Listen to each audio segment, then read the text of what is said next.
So what does it really take to win a big competitive bid? I can tell you, it's not always about having the lowest price. Today, we're going to tear apart a real-world case study to uncover the hidden anatomy of a winning proposal and figure out what separates the champions from everyone else. I want to start with just this one number. Look at it, 4.61%. That's it. So what on earth does this number mean? Well, it's the key to the entire mystery we're about to unravel. All right, so here's where that number comes from. This is a real, actual proposal tracker from the company we're looking at. They submitted over 1,100 bids, and their win rate was a jaw-droppingly low 4.61%. Now think about that for a second. For every 100 proposals they poured time, money, and energy into, they lost more than 95 of them. That is a massive, massive drain on resources. And if you think that sounds bad on its own, wait till you see this. The industry average for these kinds of projects in Saudi Arabia is somewhere between 5 and 20%. So this company's performance isn't just low, it's way, way off the mark. Clearly, something in their process was fundamentally broken. So that brings us to the big question, right? The one we're going to answer right now. What's the secret sauce? What separates that one winning proposal from the other 95 that just fail? Well, it turns out the answer lies in 3 key areas. First up, you have to become a code breaker. This is all about decoding what the client really wants, not just what their official documents say they want. It's about reading between the lines.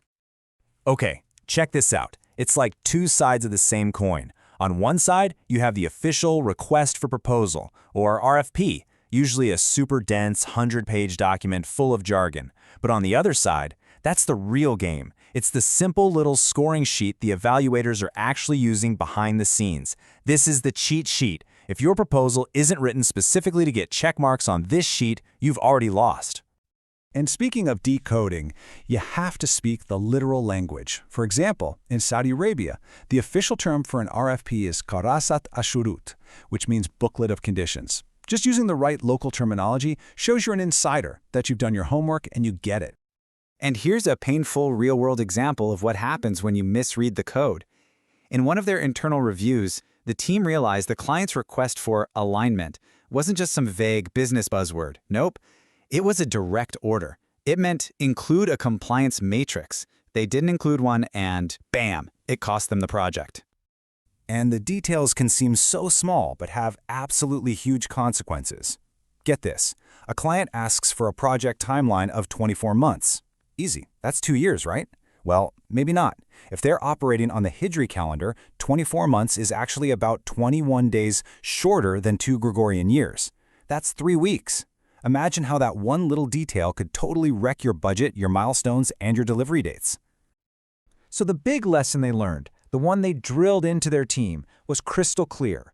Always, always match the client's language. The specific words they choose aren't accidental. They're the instructions for how to win.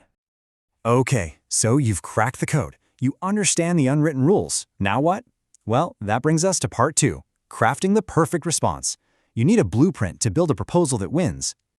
And after tons of analysis, the company landed on this killer 6-part structure. It's so logical. You start with a simple cover page with the right code so they can track it. Then a punchy 1-page executive summary that gets straight to the point.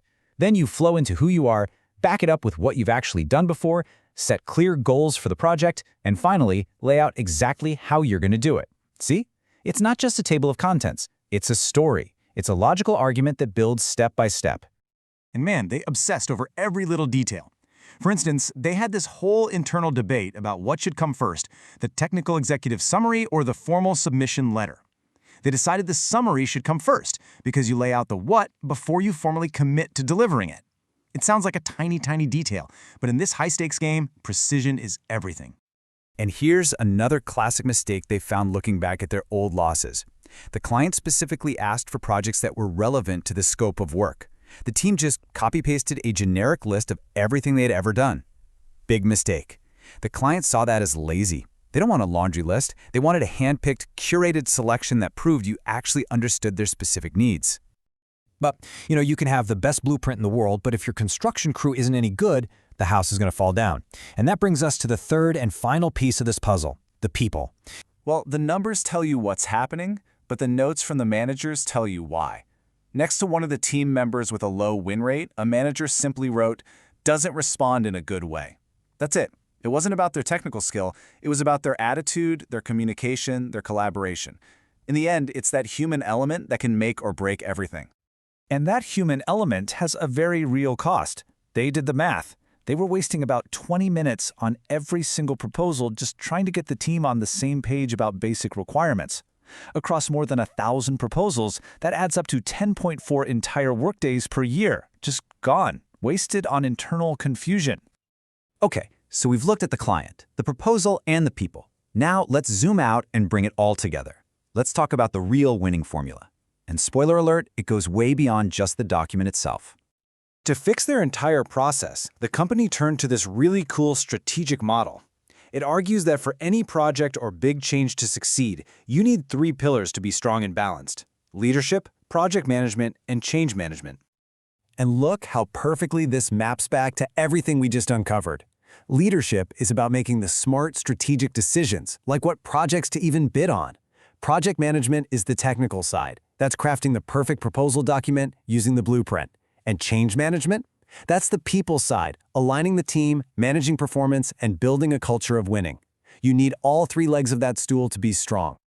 So here it is. The single biggest takeaway from this whole deep dive is this. Winning isn't just about writing a better document.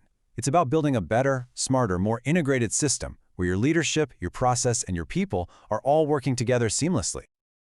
So I'll leave you with a final question to think about for your own work, your own organization.